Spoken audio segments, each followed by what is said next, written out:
1절이죠. 그의 터전이 성산에 있음이여 여호와께서 야곱의 모든 거처보다 시온의 문들을 사랑하시는도다. 하나님의 성이여 너를 가리켜 영광스럽다 말하는도다. 그의 터전은 하나님께서 머무시는 곳이라는 것이죠. 성산이라는 말은 거룩한 산이라는 뜻입니다. 하나님이 머무시는 거룩한 산이 어디에 있습니까? 바로 시온입니다. 2절에 얘기하죠. 여호와께서 야곱의 모든 거처보다 시온의 문들을 사랑하시는도다. 유다 지역은 산악지대입니다. 물론 이스라엘 땅을 보면 60%가 광야, 사막지대와 같은 것이고 나머지가 이제 사람들이 주로 거주하는 지역인데요. 면적도 크지 않은 나라에 네게부라 그래서 남부에 주로 광야 지역이 면적을 많이 차지하고, 그리고 유다의 중심 지역은 또 산악지대로 이루어졌고, 그리고 이제 북쪽의 갈릴리 지역은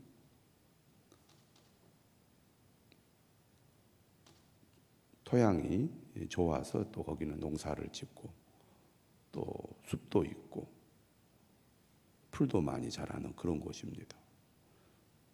요즘은 이제 유튜브가 발달되어 있기 때문에 우리가 이스라엘 지형이라든지 그리고 이스라엘 그 모습들을 우리가 살펴볼 수 있는데요.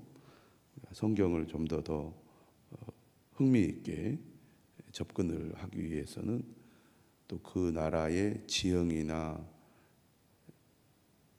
환경을 눈으로 직접 보는 것이 도움이 될 것입니다. 산악지대가 많다는 것은 그만큼 이동이라든지 거주하는 것이 척박하다는 것입니다.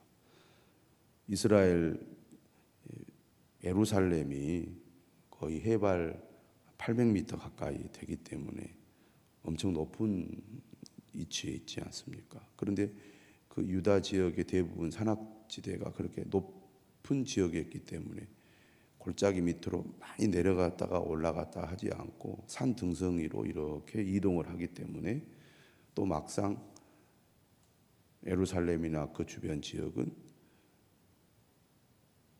그렇게 높은 곳에서 또 이렇게 다른 또 높은 곳으로 간다는 느낌은 좀 적습니다만은 어쨌든 그래도 산악지대이기 때문에 척박하다고 볼 수 있겠고, 그 예루살렘에서 이제 여리고로 내려오려면 또 해발 마이너스 200m 이렇게 내려가야 되기 때문에 한참 아래로 내려가야 하는 그런 지형이라고 하겠습니다. 산악지대는 숲이 우거지거나 나무가 막 울창하거나 그런 게 아니고, 또 보면은 마치 그냥 허벌판처럼 민둥상이 산처럼 그렇게 되어 있는 곳이 많습니다. 그러니까 외형적으로 볼 때는 매력이 있거나 아름답거나 멋진 곳이 아니라는 겁니다. 농사를 잘 지을 수 있는 그런 것도 아니죠. 이스라엘 민족이 이제 2000년 동안 떠돌이 생활하다가 20세기 초에 다시 우리가 시온으로 가자 하면서 이스라엘로 돌아오고 거기에 이제 땅을 사서 거주를 하고 이런 이제 운동이 벌어지지 않습니까? 그런데 농사를 지을 수 있는 땅이 흔치 않다 보니까 개간을 하고 물을 끌어들여서 사막을 옥토로 만드는 운동들을 많이 했습니다. 사막 한가운데 이렇게 땅을 만들어 가지고 거기에다가 물을 이제 끌어들여서 나무가 자라고 농사를 짓는 그런 땅으로 막 만들어 가기도 했는데요. 우리나라와 비교를 해보면 살기 쉽지 않은, 과학이 발달하고 집념이 강하고 의지가 강하지 않으면 거기에서 살기가 쉽지 않은 그런 땅들이라고 하겠습니다. 그런데 오늘 본문을 보면 이곳이 너무나 좋습니다. 아름답습니다. 사랑스럽습니다. 영광스러운 것입니다. 라는 표현을 반복해서 사용을 하고 있다는 겁니다. 우리는 살기에 좋고 실제로 나에게 이익이 되는가, 유익이 되는가, 이런 관점에서 내가 사는 삶의 장소나 환경을 평가하는데, 오늘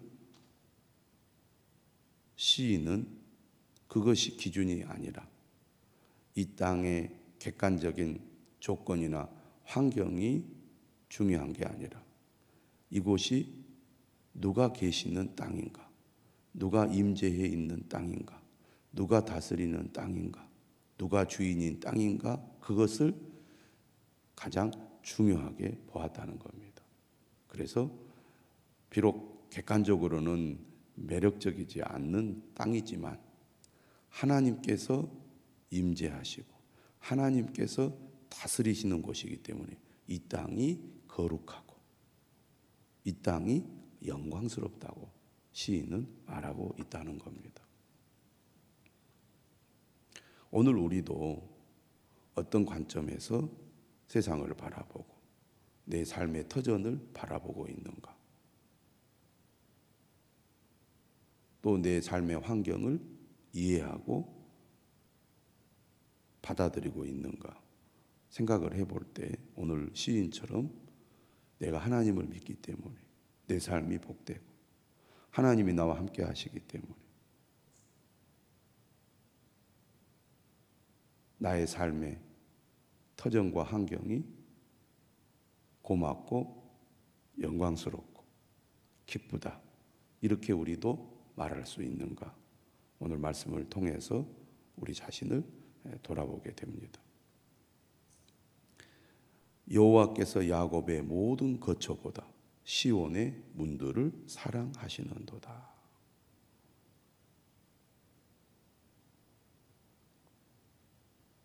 모든 것이 다 하나님이 지은 것이지요. 그러나 유독 예루살렘 성, 시온 산이 귀하고 또 하나님의 사랑을 받는 곳인 이유는 하나님이 그곳에 임재하시는 곳이기 때문입니다. 왜냐하면 시온에 무엇이 있습니까? 성전이 있습니다. 예루살렘 안에 하나님이 임재하시는 성전을 지었지 않습니까?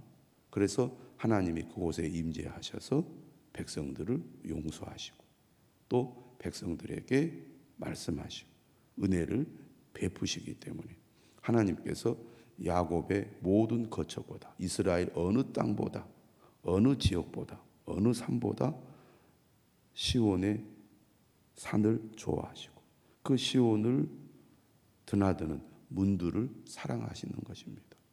이스라엘 백성들은 그 시온의 문들을 통하여 예루살렘에 들어갑니다. 성전에 들어가죠. 그리고 나옵니다. 하나님의 성이요, 하나님이 주인이신 성이라는 거죠. 하나님이 임재하시고 다스리시는 곳이기 때문에 하나님의 성이라고 말합니다. 하나님의 성이요 너를 가리켜 영광스럽다 말하는도다. 하나님의 성을 가리켜 영광스럽다는 거죠.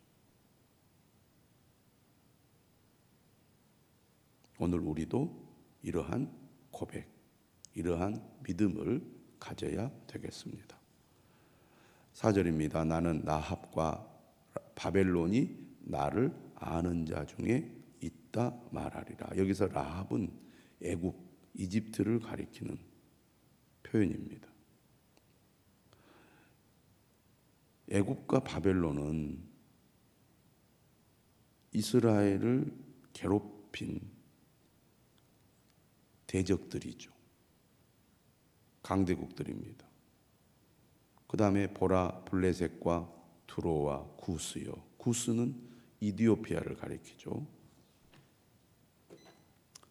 그러니까 블레셋이나 두로나 구스나 주변의 나라들 역시 이스라엘에게 호의적이었다고 말할 수 없습니다. 특히 블레셋은 이스라엘을 얼마나 괴롭힌 민족입니까? 그런데 이것들도 거기서 났다 하리로다. 그렇게 말한다는 겁니다. 우리의 근원이 바로 하나님이라는 얘기죠. 강대국이나 주변의 나라들이나 하나님께서 우리를 낳으셨다는 겁니다. 하나님이 우리의 근원이라는 겁니다.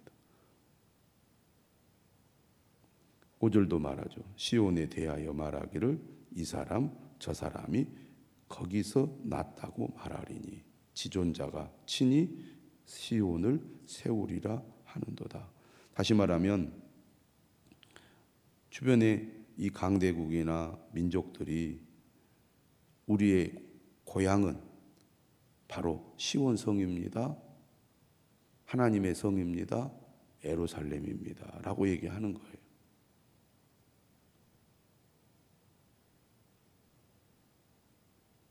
하나님이 근원이시고 모든 것이 다 하나님으로부터 났기 때문에 주변의 나라들과 민족들도 우리가 거기에서 났습니다. 거기가 우리의 고향입니다. 라고 말하게 될 거라는 얘기죠.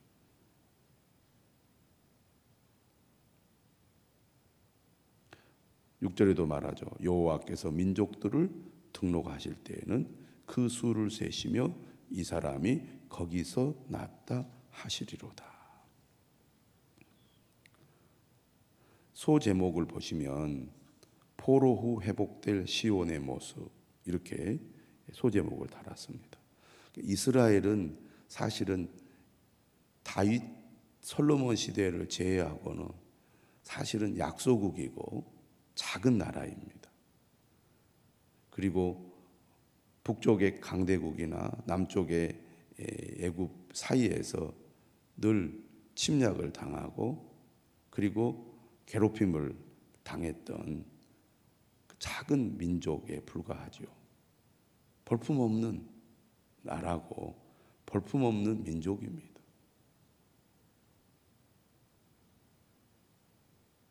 그런데 하나님은 그런 작은 민족을 선택하셔서 온 세상에 하나님이 어떤 분이신지를 나타내셨고 또 그들을 통하여 많은 민족들이 하나님을 알고 믿게 하신다는 얘기잖아요. 그렇기 때문에 이스라엘 백성들은 자부심이 있는 겁니다. 우리같이 약하고 부족한 민족을 하나님이 선택하셔서 우리를 사용하여 제사장 나라로 삼으시고 많은 열방들을 구원하려고 하신다. 그래서 결국 강대국이나 주변의 나라들이나 모든 사람들이 우리가 다 하나님으로부터 났다. 이곳 시온산, 하나님이 임재하시고 다스리시는 이 시온산이 우리의 본향이다, 고향이다 라고 그들이 말하게 될 것이다. 그렇게 말하고 있는 겁니다. 7절도 얘기하죠. 노래하는 자와 뛰어노는 자들이 말하기를 나의 모든 근원이 네게 있다 하리로다. 오늘 말씀은 시온, 하나님의 성산, 하나님의 성인 시온을 찬양하는 노래죠. 모두가 다 그렇게 고백하게 될 거라는 것입니다. 세상은 힘에 의해서 움직이잖아요. 힘. 그래서 세계는 역시 강대국의 힘에 의해서 움직이고, 또 우리가 사는 이 땅도 역시 힘을 가진 사람들에 의해서 세상이 돌아가고 움직입니다. 힘이 없는 사람이나 약한 사람들은 그들의 어떤 보호나 그들의 그 인도를 따라갈 수밖에 없는 그런 삶이죠. 그런 상황을 우리가 염두에 볼 때 하나님을 믿는 사람들이나 또 그들이 모이고 있는 교회나 세상적으로 볼 때는 힘 있는 집단이나 힘 있는 존재가 아니죠. 절대 강한 자가 아닙니다. 안 믿는 사람들이 볼 때 믿는 사람들이나 교회가 얼마나 영향력이 있고 존재 가치가 있겠습니까? 알아주지도 않고 관심도 없지요.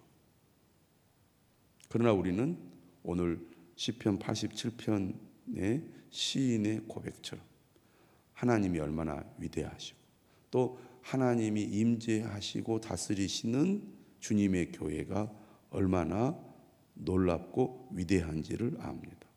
오늘 이 시온을 향한 고백은 예수 그리스도를 믿는 믿음의 공동체, 교회에 적용할 수 있는 말씀이라고 하겠습니다. 하나님이 임재하시는 주님의 교회, 이 교회가 영광스러운 곳이라는 겁니다. 하나님이 야곱의 모든 거처보다 시온의 문들을 사랑하시는 것처럼 예수 그리스도의 피로 세워진 교회의 공동체를 하나님은 사랑하신다는 거죠. 결국 모든 사람들이 예수 그리스도의 발 앞에 무릎을 꿇고 그에게 복종하게 될 것입니다. 그러므로 우리가 이 세상에 믿지 않는 사람들에게 예수 그리스도를 증거하는 일이 귀하고 아름다운 일입니다.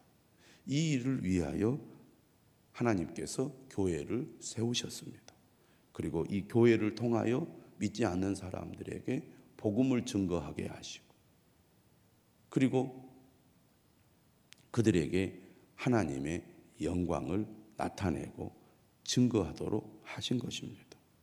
오늘 우리도 오늘 시편 87편이 시온산을 보면서 하나님께서 이루실 비전을 본 것처럼 오늘 우리도 주님의 교회를 통하여 하나님께서 미래에 이루실 비전을 보아야겠습니다. 라합과 바벨론, 블레셋과 두로와 구스가 결국 시온이야말로 우리의 고향입니다. 민족들이 다 시온에서 났습니다. 이렇게 고백하게 될 것처럼 오늘 우리도 수많은 사람들이 예수 그리스도를 통하여 그리고 주님의 교회를 통하여 구원을 받게 될 것을, 그리고 세상에 큰 소리 치던 사람들이 결국은 다 무릎을 꿇고 예수 그리스도 앞에 복종하게 될 것을 내다보는 우리 그리스도인들이 되어야 할 것입니다. 이 믿음, 이 자부심을 가지고 오늘 우리가 살아야 할 뿐만 아니라 우리에게 주신 사명을 충실하게 감당해야 되겠습니다. 그리고 하나님이 임재하시고 다스리시는 이 주님의 교회를 우리가 귀하게 여기고 소중히 여기고 사랑하고 늘 가까이 하는 삶을 살아야 할 것입니다. 새벽을 깨우며 주님 앞에 가까이 나아가 말씀을 듣고 기도하는 모든 주의 자녀들에게 이 은혜가 항상 함께 하시기를 주님의 이름으로 축원합니다.